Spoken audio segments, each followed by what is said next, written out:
Broadcasting live from the basement of the Pentagon. This is WTF Nation Radio.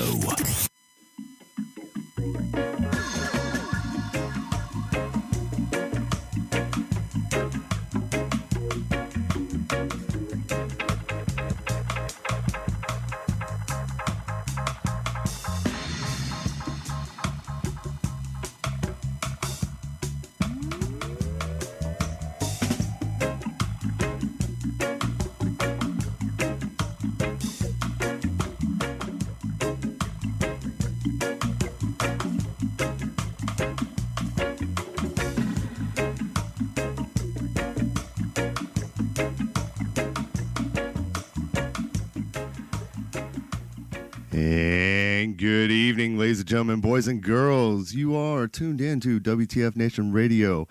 I am your host tonight on this weekly edition of The Green Room. I am joined by my host, the one, the only, Charlie Michaels. How you doing, brother? What's going on, buddy? Man, I'm fucking psyched for this show tonight, dude, but I'm doing pretty good, man. There's a lot of stuff going on, man. There's a lot of stuff going on today, just today alone. Dude, today, the past several days have been fucking quagmire. But all right, let's just Giggity. yeah, giggity goo. But anyways, all right. So fuck it today, man. All right, so your Patriots, man. How about that shit, man? They fucking pulled that shit back out. To the Super Bowl, going to repeat. Hell yeah! The second time. Tough test. So right before the show, I was checking the score, man. It looks like so far the Eagles have it.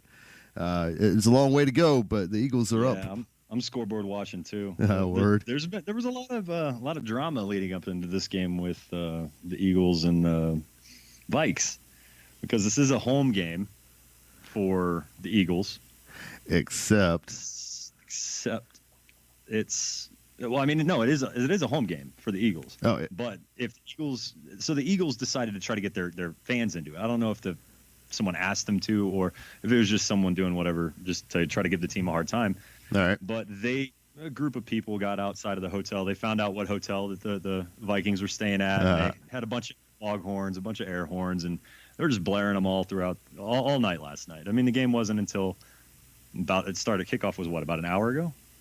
Yeah. About an hour ago, because there's 30 seconds left in the first half. But yeah, it was 18:45. Interesting now. What makes this a really unique set of circumstances is the actual Super Bowl is going to be in Minnesota. So if the Eagles do advance, you can fully expect Minnesota's entire it's going to be fan base nasty. Rain down outside of the hotel of the Eagles the night before. It's going to be gnarly, man. They're going to have to keep that. They're going to have to make that shit top secret. Advantage Pats. All right. I mean, gets in their head, you know. But yeah, it's going to be. That's going to be. You know, we're going to have the Glove Gate. We're going to have the Viking Gate. You know, it's going to be nasty, man. Mm-hmm. But yeah, dude, as soon as he started throwing the football and everything, I knew that it was going to come out that people were going to be talking shit about that glove. You know, I mean, there are some reports. Hell, we were talking about this before the show. There are some reports that he had a compound fracture, and that's what caused him to have 10 stitches. I mean, that's pretty fucking nasty to happen before the fucking title, man. That's whew. Yeah, I mean, it was a lot of craziness leading up into the week, but you know, they all got it squared away. So, you know, fingers crossed that this next 2 weeks. I mean, Gronk got fucking taken out too. He had a concussion, so the concussion protocol is he going to be able to play for the Super Bowl? Should. I mean, one of the Vikings corners got a concussion, a pretty nasty concussion last week, and they're back already. So it all depends on how he heals up. Right on. But with his injury history, I mean, people were obviously going to be, they're going to tread on the side of caution. I mean, they held him out after that hit. Did he want to get back in? Of course he did. But you know, they were playing for the win and for him to be ready in 2 weeks for the Super Bowl. So, right. Well, I mean, also you want to keep a player like that healthy. I mean, they were still able to walk it down the field with him absent. I mean, I was able to catch. I tuned into the last bit of the last. I guess it was like 9 minutes of the fourth quarter. I wanted to be able to talk about the finishing moments of that game, and I mean, it was fucking. I mean, that was a good game. I mean, from following the score, I followed the score throughout the day, throughout the game. But then, dude, that breakaway rush right there at the end, man. Yeah, no, it was. There's people already talking about holding, and this, is more. This was just another rigged job by the NFL. Now, I did see stupid penalties. Teams are going to make stupid penalties, and the Patriots for the last 17 years has been one of the least penalized teams. You can say it's a discipline thing, or you can say it's they paid the referees. People are going to say both sides, and arguing about it's like arguing about politics. No one's budging. Well, now I did see on that last touchdown run or touchdown pass that Brady threw in to Amendola. Yeah, man. For him to get his feet in like that was beautiful. That was. I mean, so much situational awareness. He had to know exactly where he was and exactly how to fucking come down. Like he nailed it, man. That shit was fucking sexy.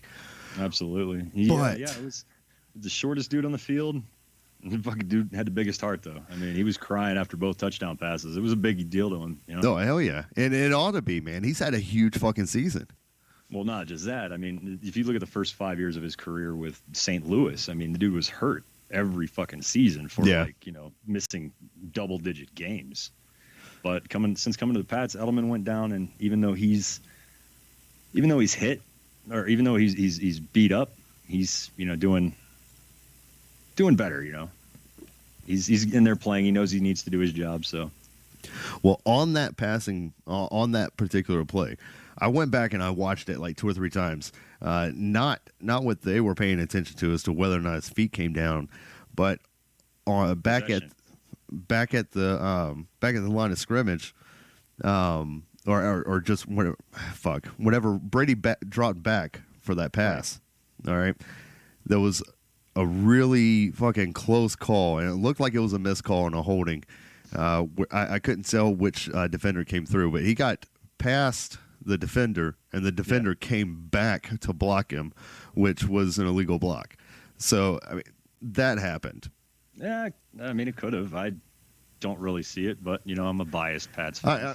And I understand, but it was a really close call as to how he came back, because there are a handful of those calls every game. I mean... Yeah, but it was a miss. It looked like a missed call, but it was like, again, I'm a college football guy. I don't know if there are a lot of differences when it comes to defending, but I'm pretty certain that once you get beat, you're beat. Yep.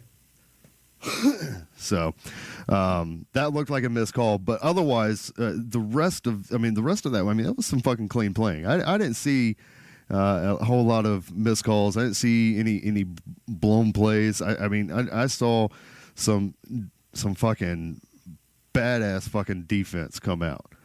Yeah, no, it was no doubt. I think the last 4 or 5 possessions was pretty. It's fucking down to the gridiron, man. That shit was. Yeah. It was tough. The Jaguar. Yeah, the Jaguar. Honey. Oh man, dude.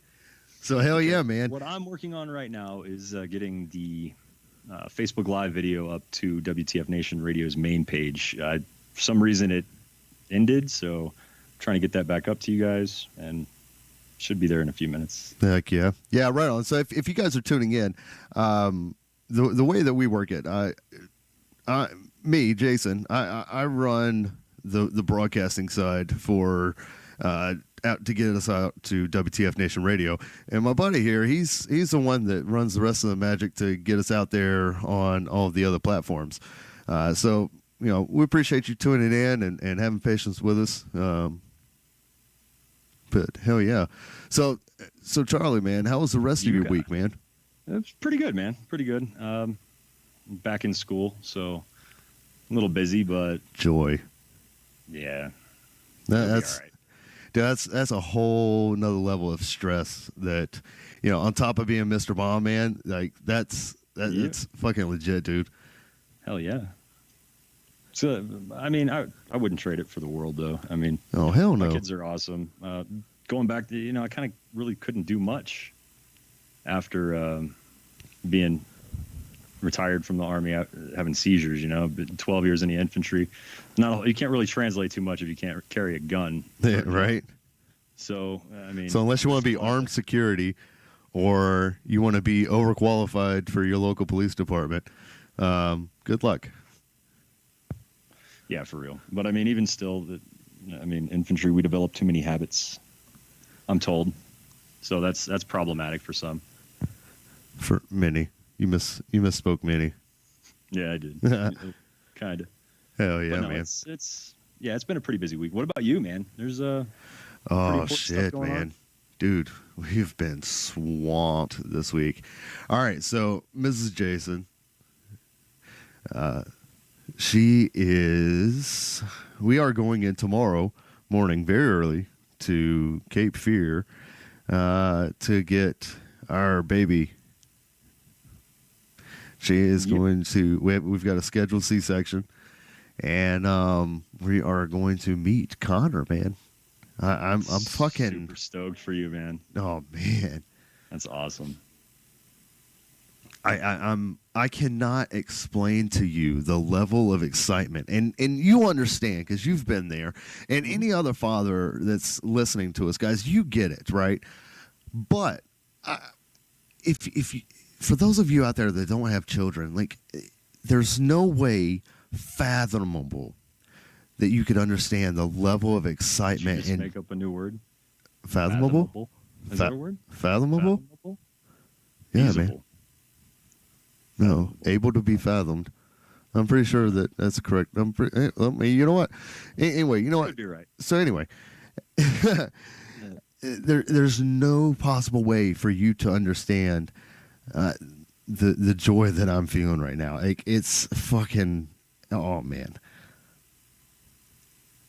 Anyway, so definitely a ball of nerves, I assume. Fathomable. Fathomable. Yes, fathomable. Dictionary, vocabulary.com. Capable of being sounded or measured for depth. Capable of being penetrated or comprehended. Penetrated. What the fuck? How is penetrated and comprehended used in the same definition? I mean, so my wife is fathomable? I mean, it's possible. How about that? I like that. That's a new word I'm going to use here. Tonight's going to probably be the last time that we're able to do anything for quite some time. So I'm hoping Gonna be good times. Hoping that I don't fall asleep. But man, I've got to get out there. I've got to pack the car. We've got to get our fucking clothes packed. I mean, we're probably going to be at the hospital the majority of the week, I imagine. Fuck. It's going to be a busy week for the Jason family. Yeah, no doubt. But I mean, exciting times. Oh yeah, man. It's always pretty exciting whenever a new edition is coming. So. Dude, that moment tomorrow. Congrats.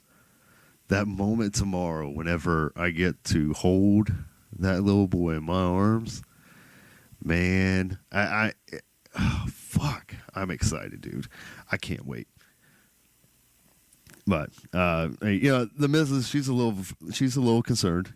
She's worried. Childbirth is a precarious event for many. It's sometimes it can be life-threatening. So I get where she's a little concerned, but I'm just here to reassure her, and I'm excited. Yeah, I mean, rightfully so. But yeah, all day today we've been running around, getting last-minute things, grabbing snacks. Oh man, I got so many snacks today. But getting snacks for this week at the hospital and everything. Yep. So halftime, Philadelphia's leading 24-7. Oh man. Vikings need to summon Thor or Odin. Yeah, Freya. it sounds like it's going to get loud in Minnesota. It's going to be really loud for Philly and Minnesota. And the crazy thing is even if Minnesota won, New England, because they advanced, the AFC champion is the actual home field this year. They were going. I mean, either way, it was going to be that. Yeah, it's just real unique that a team is in this position this late in the season with the Super Bowl in their own backyard. Oh yeah, man. Yeah, I mean they've got. I would like to see them be able to fucking win, just because it would be a home game for them. I think that would be. I think that would make it for a really fucking interesting game against the Patriots. Because I mean, there's no doubt in my mind that 12th man on the field. That 12th man it would be in the stadium, and the fucking Vikings would have that going for them, Yeah. No, it's gonna be an uphill battle. Down 7-24 at the half. Yeah, they're gonna have to do a lot of fucking adjustment. Yep. I mean, the Eagles are a tough team, but if anyone can do it, the Vikings can do it. I walked away with 10 seconds left on last Sunday, with the Saints fucking leading the Vikings. Yeah, 10 seconds left in the game, and then we come out here, get the show started up, and fucking Vikings win. Oh yeah, I had Shrek watching that. Like, Jesus, this is insane. Oh yeah, no, Shrek fucking pulled that video up, and oh shit, I watched it. I saw that as it happened. It was beautiful. So I mean, if anybody's going to be able to pull something out of their ass and make it happen, I mean, the Vikings have that potential. But from what I've seen of the Eagles playing, and again, I haven't paid attention most of the season. I'm just talking postseason, and that's what really fucking counts in my mind. When we're talking about who's going to make it to the Super Bowl, it's how they play in the postseason. And the Eagles are playing fucking, some fucking cleanup, man. The game was pretty much over once that coin toss was fucking over. I mean, the Eagles have been fucking showing up. Yeah, no, it's fucking the Eagles already have a pick six. So it's fucking the defense is getting in the game. The crowd's getting into it now. As long as Philly doesn't go in the locker room and, put on their fucking NFC Championship T-shirts onto their pads, they should be good. Yeah. But if they're celebrating too early, man, it's going to get bad. That's true. That is true. As long as that doesn't happen. Yeah. But no doubt, though. So, well, man. So we kind of talked about this. Something else that we hit on a little bit before the show. So guys, every week we go and we talk about what we're going to talk about on the show. And we pregame. Yeah. And this week's been interesting. Our government, a lot of newsworthy issues going on this week. Well, we've gone into a fucking shutdown for one. What? Yeah, our government has gone into a fucking shutdown, dude. A what? No. Right? I mean, as shocking as it sounds, we've got members on the Hill that are putting their pride above their patriotism. You can just say their party. No, I'm going to say pride.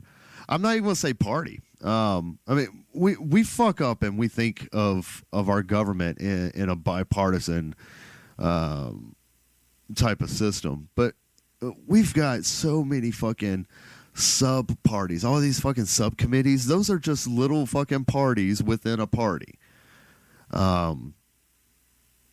I think we've got a bunch of people up there that are just looking out for them fucking selves, really. What's gonna pad their pockets the most? You know what I mean? Yep. But I as I was thinking about this and doing a lot of reading, just going through perusing, if you will, the internet. I found an article put out by a publisher that I usually don't fucking pay much attention to because they're usually pretty fucking biased. But this week I found a fucking hidden treasure. It's by Politico. Whose fault is the shutdown? And the subtitle says, who will America blame? Democrats, Republicans, or President Trump? 17 pundits analyze what happened and what comes next. All right. Yep. And the article starts off. He says, after weeks of negotiating the federal budget, Republicans, Democrats, and the White House couldn't strike a deal, but could agree on this. A government shutdown was a horrible idea. And if it happened, it wouldn't be the other side's it would be the other side's fault, 100%. Quoted, if, God forbid, there's a shutdown, it will fall on the majority leader's shoulders and the president's shoulders, General Chuck Schumer said on the Senate floor. In the chambers next door, House Speaker Paul Ryan said, I ask the American people to understand this. The only people in the way of keeping the government open are the Senate Democrats. Over in the White House, President Trump tweeted, Democrats want to shut the government over amnesty for all. So, whose fault is it really? And maybe more importantly, who will the American people blame? We asked the strategists, analysts, and operatives from both sides of the aisle to weigh in. Here is what they had to say. This is by Taylor G. In the simplest and most direct terms, the Democrats are certainly to blame for the government shutdown. They decided to block en masse a continuation of government funding that included nothing with which they disagree. That is obstructionism, and it is irresponsible. But Republicans are to blame too. They could have pushed to change the rules to allow for automatic funding resolutions to patch these very impasses, taking brinksmanship off the table. Such funding mechanisms could and should include fiscally conservative provisions that limit spending increases until Congress acts. Republicans have not shown much interest in such reforms. They are also to blame for not having moved expeditiously to forge a compromise on DACA. The president's uninformed and inconsistent leadership on this issue has not helped. As to who will be blamed, I have every confidence it will be the Republicans. The public sees Republicans as the anti-government party. That idea is deeply embedded in the public consciousness. As much as Democrats are viewed as a party of broadening the welfare state, no set of facts will change that perspective overnight. So everybody's to blame, but the Republicans are going to bear the brunt. Yep. Well, I mean, they do have a majority. So they have a statistical majority. But in order to get the majority vote as constitutionally defined, you have to have 65%. Right. So that is not the type of majority that the Republicans have at this moment. I gotcha. I mean, I'm just saying there's a lot of, Republicans that are against their president that ran on a Republican ticket. Oh, no. I agree with you 100%. So, I mean, there are more Republicans than normal than would typically, go over to the Dems side of the aisle and vote against something, So, yeah, I could see where people would try to blame the Republicans for it. But this is the two-party system's fault. That's all it is. 100% agree with you, man. And the fact... Go ahead. Whenever you got people more concerned about fucking trying to get their own agenda pushed through, and they forget about the people that got them to the positions that they're in and what their needs are. Case in point, marijuana. People are afraid to go against it or to back it because they're afraid they're going to lose and be labeled. Yeah, and be labeled a liberal or liberal on some policies, or to be on the losing side and be labeled as somebody that consumes or somebody that backs consumption and face all sort of scrutiny. Yeah. I mean, it's a very fine line that we're tiptoeing here, and I say we because you're included in this, man. The way that our justice system is set up is that they have. I mean, they're going back to following constitutional law, and constitutionally speaking, the way that the current law is written, you are in violation just as much as I am. Yep. So, I mean, this is something that... I don't care. I'm not a fucking zombie. Well, I mean, I'm tracking, man. I mean, same here. I mean, I'm still going to consume. You know, and I run a little bit greater of a risk than you do because of where I'm at. But I'm responsible with my consumption. I'm responsible with my purchases. I'm not an asshole. I'm not out there fucking token up. Well, I'm an asshole, but I'm not an asshole when it comes to my fucking medicine. That's what I'm saying, man. No, I got you, man. And the thing is, I mean, it's medicine. I'm not out here. I mean, yeah, I'll toke a little bit. You know, like I said, The fact that it's even been demonized is embarrassing. Exactly. You know, tonight I decided to have a beer. Ooh, look at you, right? Miller Light. Yeah, man, I had to go to the fucking light stuff, man. The heavy shit, all of the microbrews that I used to really fucking love, my stomach just cannot fucking take it. And I guess it's because maybe I'm picking some brews that aren't pasteurized. I don't know. But it kills my stomach. So I stick with something that I know is not going to kill me. No, I mean, it's a little bit of water. A little bit of piss. A little bit of yeast. A little bit of hops. And that's about it. There's a little bit of piss in there, man. I'm pretty sure. I mean, somebody pissed in this at some point. They had to have. Undoubtedly. I mean, what's that word you made up earlier? Unfathomable. But it's not a fucking made up word. It's not unfathomable. Because, I mean, I could fathom people doing it. And I'm sticking my finger in here.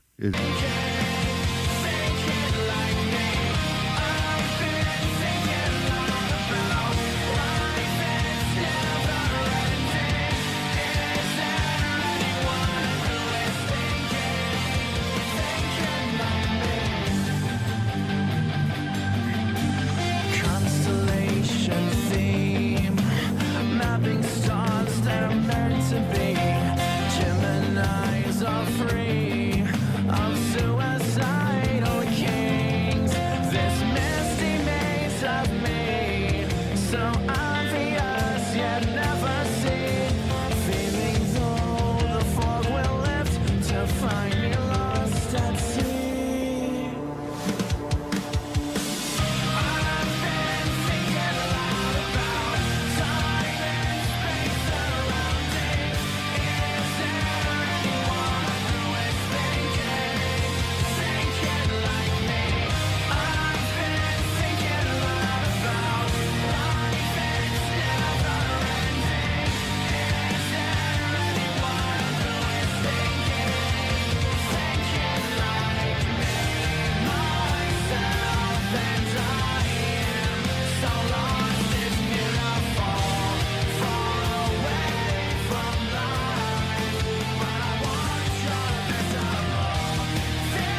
I get built up every single time just to get broke down, low down so low and melted. Can't stand my reflection, statistics what they call me. Because of the army, I'm so fucking bitter and ornery. I got a mindset of raw so nobody can harm me. I wish I could wipe the slate clean like a mental tsunami. I used to kick it like karate, be the life of the party. Now honestly, I don't give a motherfuck about anybody except for what's on 540 running through my veins, killing my pain while it explodes me. But I'm dying slowly, killing myself with self-medication. I pop like 2 in the morning and suddenly I have patience. But there's a way and then I'm feeling the follow. Putting images of the war back in my head, I fucking hate it, so a pill I swallow. I got a son on the way, holy shit, I should be ready to blow. I need help, cause I'm so low. I'm in this misery. Tell me how you breathe for a memory. Now I gotta do what's best for me. Getting lost in this melody. I'm in this misery. Tell me how you breathe for a memory. Now I gotta do what's best for me. Getting lost in this melody.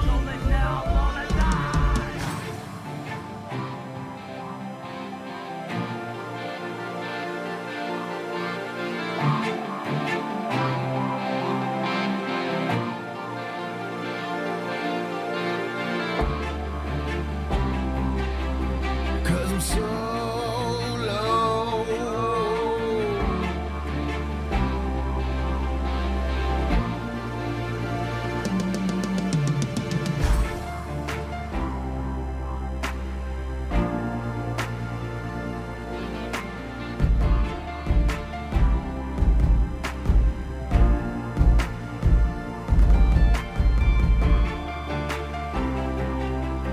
Cause I'm so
And welcome back, everybody.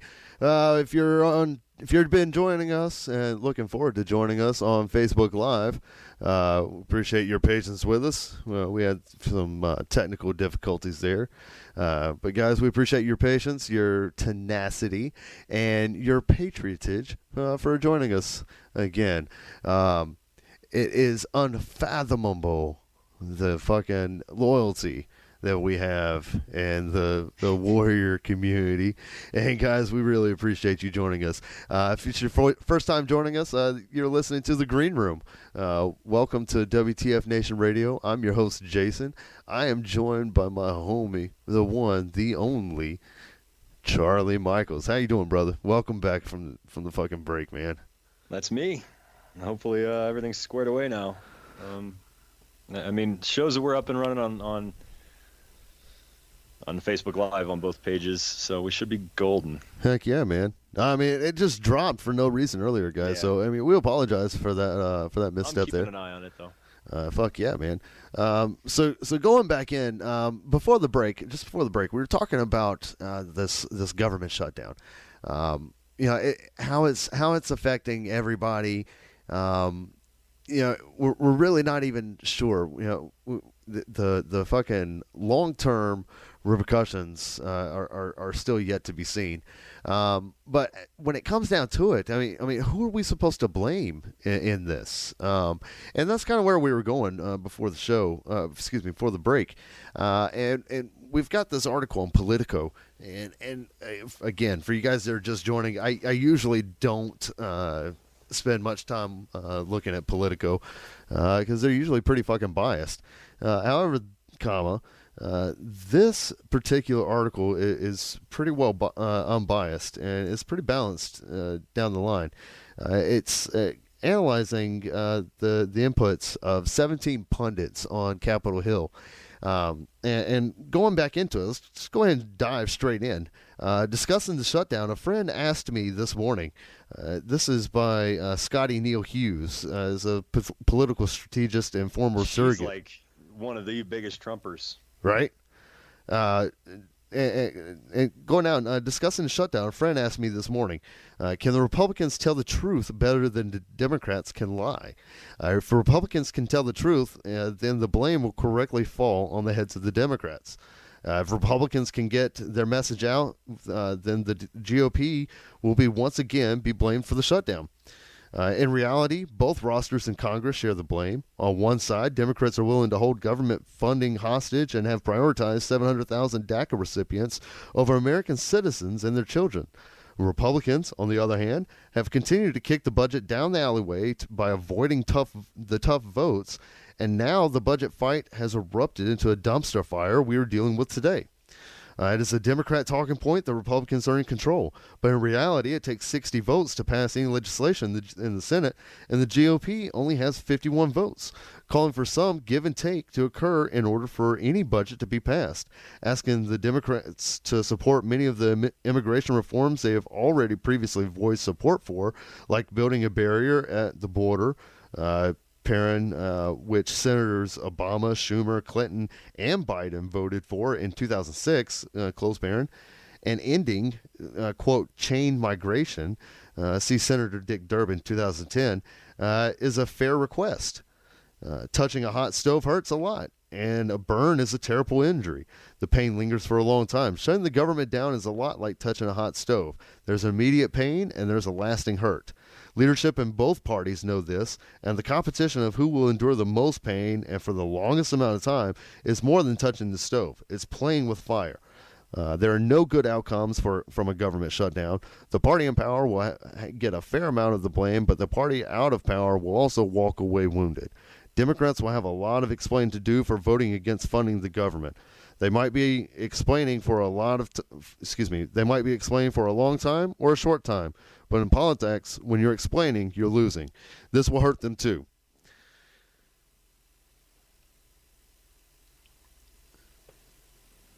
Yeah, I mean it's pretty straightforward. I mean this is thanks. This is something. This is our expert commentation from our buddy Charlie here. Commentation. You're commentating. Look, that probably was a Jasonism, actually. Yeah. But no, it's just it's so fucking hard to believe one side over the other. But I mean, this just makes the most sense. It should fall on both of them because both parties are petty enough to fucking dig their fucking heels in the sand and not give an inch. It's like I was saying before the break. It's more about the freaking little letter next to their name, the R or the D, than it is about the people that got that little letter next to their name. Exactly. So we've got a lot of statistics All right, so we're going to talk about cannabis, and here's a prime example. So we've got an overwhelming majority of the United States that approve of medical cannabis. We've got an even greater number of American citizens that approve of cannabis research, medical cannabis research. We've got a slight majority of Americans that approve of recreational cannabis. But we can't even get a fucking head nod to get a vote on the House and Senate floors. So what the fuck are these people doing up there on that hill? I mean, why are they even up there? These guys are up there lining their fucking pockets. Money. Yeah, it's taking lobbyist money to keep marijuana illegal. I mean, we have got senators and representatives up there that are worth billions. All right? And we've got a lot of them that are worth millions.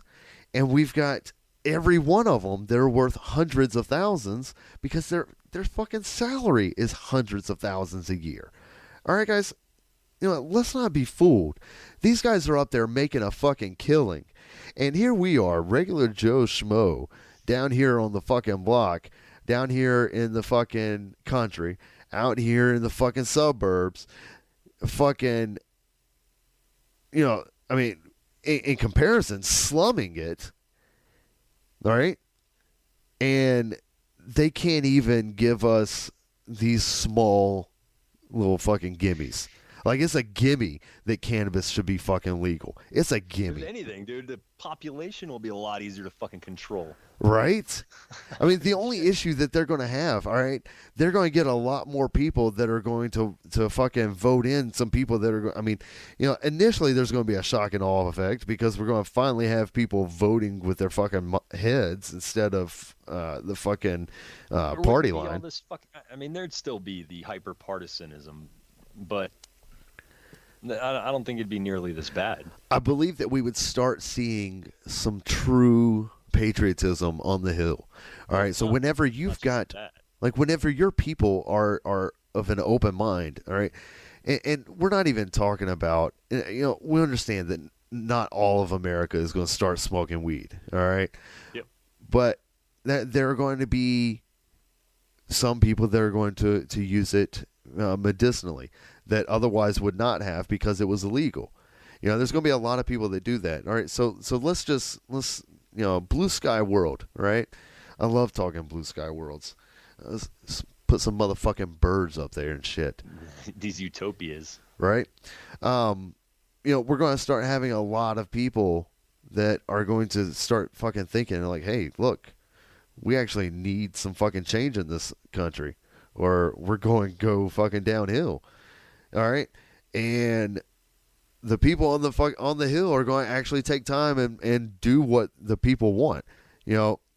Whenever we just need them to vote in our best interest. Not in our best interest, but in our interests. How we say, yes, vote this way, that's how they should fucking be voting. Yeah, absolutely. It's foolish. Because they're voting against their own interests. They're dragging their feet on this so they can make as much money off of the pharma lobby that they can. Yeah, but see, what the thing is, they really don't fucking care about the cannabis vote. All right. There are a few that do. Well, there are a few. All right. I don't want to lump everybody together, but generally speaking, they don't really fucking care because it's illegal in these states, right? It's illegal. Yep. So if they vote for it, they go against the grain. But if they vote against it, nobody can fucking complain because it's illegal and that's how it's always been and that's just how they vote. Yep. So, it's a double-edged sword that actually goes in their fucking favor. You know what I mean? Lobbies don't belong at all. We need term limits and we need fucking to abolish lobbyists from our political process. Yeah, I highly doubt that will ever happen, man. Yeah, I do too. I'm just saying that's what we need. What we need to happen typically, or rarely happens. So. Well, I mean, we really ought to have term limits. I mean, when you look at, I mean, the current POTUS ran for term limits, so I'm not sure. His whole thing was drain the swamp. I was looking fucking so forward to that, but I want to go ahead and put a tinfoil hat on. The Okeechobee swamp and fucking replace it with the swamp in the Everglades. That's all he did. Well, let's go ahead and take a moment and put on our tinfoil hats. These parts of the show are fun. All right. You guys are in for a real treat. Let's put our tinfoil hat on for a moment. I love the tinfoil hat segments. I'm gonna be smoking on the 2-footer while you're delving off here. So. All right. Now I'm gonna put something out there for you, and I just want to hear what you think. All right. I love abstract thinking, and whenever we're talking about our government, the more abstract you can get, the closer to reality you are, and it's kind of fucking scary. But this abstract thought. All right. So this thought came to mind. All right. So let's take the drain the swamp analogy. All right. Okay. President Trump ran on the party line that he was going to drain the swamp of all of the fucking muck that's up there. Also ran on the lock her up platform too. Yeah, I don't want to talk about that yet. All right, so let's get. All right, you're throwing me off. Get back to your fucking 2-footer. I'm doing it. I figured I'd contribute while I wasn't coughing. Hell yeah! All right, man. So think, if you will, all right, that the intent of the Republican Party getting this huge amount of control and the drain the swamp platform, right, was to get the Democrats out. All right, not just to make sure that a Democrat didn't get into the White House, but then to further take it and destroy the Democrat Party. All right. Now that's I know that that's stretching just a little bit. Go Gadget Arms. What's that? Said go Gadget Arms. Word. But think about that, man. I mean, that's not that hard to believe either. It's not that hard to think about. I'm not really. No, I don't know, man. I don't doubt anything anymore. I'm that cynical. All right. Well, I mean, what do you say about this tinfoil hat thought?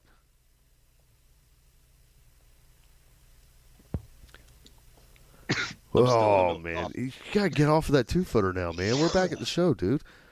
I got you. No, I mean it's possible that it could be. It could have been just. All right, so let's build on it. Let's go ahead and build on this, man. All right, dude. So before the show, I got on a little bit of my sherbet OG, and I had some of my Girl Scout cookies. And guys, everybody on the show, I'm gonna post a picture of the my jar that I keep my Girl Scout cookies in. I got a getting low. He needs donations. I'm not getting that. Yeah, I actually am getting a little low on the Girl Scout. But anyway, so my GSC, I got a mason jar at Christmas that has a gingerbread man on the top. Gingerbread cookie with a candy cane.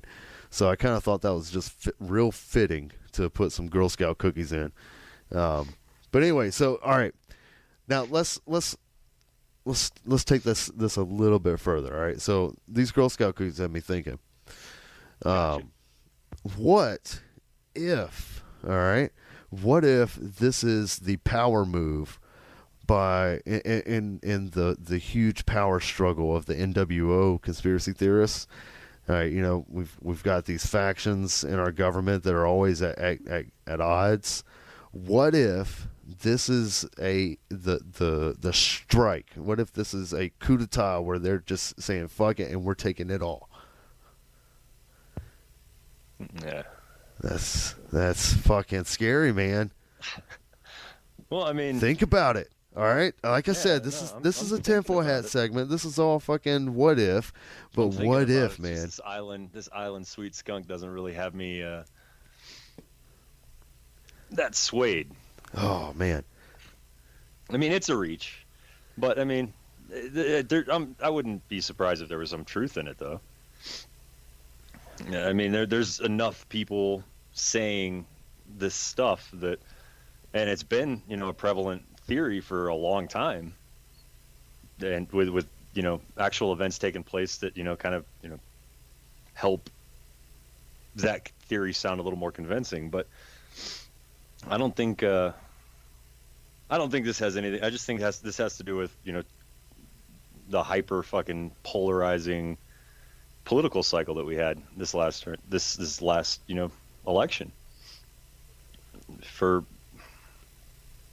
what, a good 16 months, all we heard was you turn on the news and it was probably the most negative campaign in the history, if not top three. yeah. I mean, we've got. I just think that people. This was definitely a voting season where we saw a lot of people They show their that true turned colors. to hatred. I mean, downright hatred. I mean, this is some fucking scary division. And it was with that shit-eating fucking slogan that Clinton had, the whole rise above hate thing. Well, promoting you hear Michelle Obama hop on and say, they take the low road, we take the high road. But I mean, there couldn't have been more, right after that fucking ad, where she tells everyone to take the high road.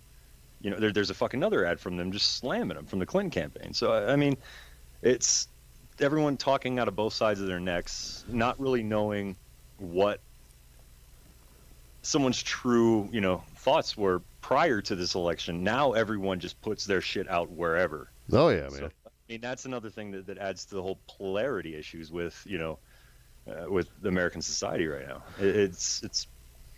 I mean, I'm not a Democrat. I'm not a Republican. I, was. You could say I was excited at the prospect of getting someone in there that was going to shake things up, but for the most part, it's More of the same. The exact same thing that happened, the last since the Republicans got to control. In Obama's last term, Honestly, I mean, we're just seeing more of the same. Exactly. The partisanship, we're seeing the party lines It's partisanship, though. It's hyper partisanship. It's more. Well, because it's just so out there now.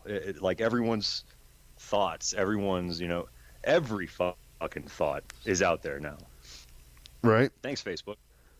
Well, I mean, that's good, and then it's also bad because we've got a lot of sheep in this country. And before we go off on this tangent, let's go ahead and open up the lines, listeners. If you're out there and you want to go ahead and weigh in on this, we're going to talk a little bit about the partisanship in this country and everything. Let's just hear what you've got to say about our current affairs. Give us a call, 415-889-8367. Again, that's Patriots. Say again. I said go Patriots. There you go, Patriots. You fucker. Again, let's go ahead and give that number out again. That's 415-889-8367. And go ahead and call in and weigh in with your host here, Jason, buddy, and my buddy Charlie here. Let's just go ahead and weigh in and see what you guys are thinking out there. It's gonna need Minnesota's gonna need another miracle. I just checked the score, 38-7 with 12 minutes left in the fourth. Yeah, that's not happening. I'll tell you what, though. It's going to be a rematch of a Super Bowl that I got to watch in Iraq. Right? Yeah. Oh, shit. I remember that. I mean, fuck, I was out there. Which one was that? I was out there February 04 to February of 05. Oh, yeah, dude. That was the one right before I went out there. 2004, because they won the Super Bowl, right before I left to go to Iraq. Yeah, I was out there whenever Pittsburgh. Was there, so it was awesome. I was there the following year when Pittsburgh. Yeah. Good stuff, man. But no, it was it's gonna be an uphill battle. I mean, during the break, I took a look at the TV while I was restarting OBS to get everything squared away, but they looked like they had a chance, but it was dropped in the end zone by Thielen on 4th down. So That sucks. yeah, it looked like a catch at first, but definitely bounced. Sorry, Minnesota. But, you know, it's just the more that I think about it, I mean, you know, we're talking about this partisanship and the bullshit that we see and everything. You know, there was an article that we were talking about, and it was one that I wanted to talk about. I wanted to share this article, and I wanted to expand on it because, you know, they're saying that the headline, Mitch McConnell just killed a bill to pay our troops during the shutdown. Yeah, what the fuck? But you know, whenever I went out into that article, the entire article is just slandering Republicans. You know, just one thing after another, blaming the Republicans for this. But what happened was not the way that they described it, and it's just it bothers me that we've got these so-called media outlets that are supposed to be giving us news. They're supposed to be telling us what's fucking happening. And they're feeding us the fucking party lines. They're feeding us the bullshit that their party, that whatever party that they support, they're feeding us the rhetoric. And how in the fucking world do we have so many people that cannot see that they're buying into this rhetoric, that they're buying into some fucking fairy tales? I don't understand it, man. Yeah, hopes and dreams, man. People are just so desperate to believe something, you know, wants exactly what they want, you know? Right. So whenever they hear it, I mean, it doesn't matter if, you know, 99 politicians out of 100 have lied before. You know, this one's different because he agrees with what I say. Yeah, right. I think it's the dumbest thing in the world to, you know, identify solely as one party, just across the board. I mean, we can't say your own thought. You know, you can't just agree with, you know, 70% of what they say, or you disagree with 55% of what liberals say. So you got to be a conservative. It's you can't vote on party lines this day and age. It's impossible to get anything done and vote party lines. Yeah, but and people vote straight ticket. They'll vote straight ticket, and that gets us nowhere because that gets us more of the same. And the very definition, same thing that happened whenever Republicans took over for Obama. Right? You know, the very definition of insanity is doing the same thing over and over, expecting a different result. Yep. And that's exactly what we're doing. And it is pure fucking insanity. It's mind-numbing, dude. It's crazy how, you know, Democrats or these inner cities, you know, the Chicagos will vote against their interests just to keep the status quo. You know, I mean, they want change in these communities. You know, these South Chicago. Well, something that I'm seeing more often than not is that the majority of the country votes against their own interest. Yeah. The majority of this country voted either for Hillary or for Donald. Yep, just to make sure that the other didn't fucking get in. Exactly. You know, I heard so many people say, I would have voted for Gary Johnson. I would have voted for blah, blah, blah. I would have voted for this person. But that would have just been a vote for Trump, Hillary. Yep. Insert whichever particular name. They campaigned ad nauseum, those exact words. Vote for, you know, Johnson is a vote for Clinton, said Trump's campaign. A vote for Clinton is a vote for Trump, said Clinton's campaign. Right. It was just every fucking day. That's all it was. That's all they had to do to, you know, convince Americans enough, hey, I don't want that to happen. Hillary can't get in office. Trump is literally Hitler, you know, so we have to make sure that it was just so dumb how easily manipulated, you know,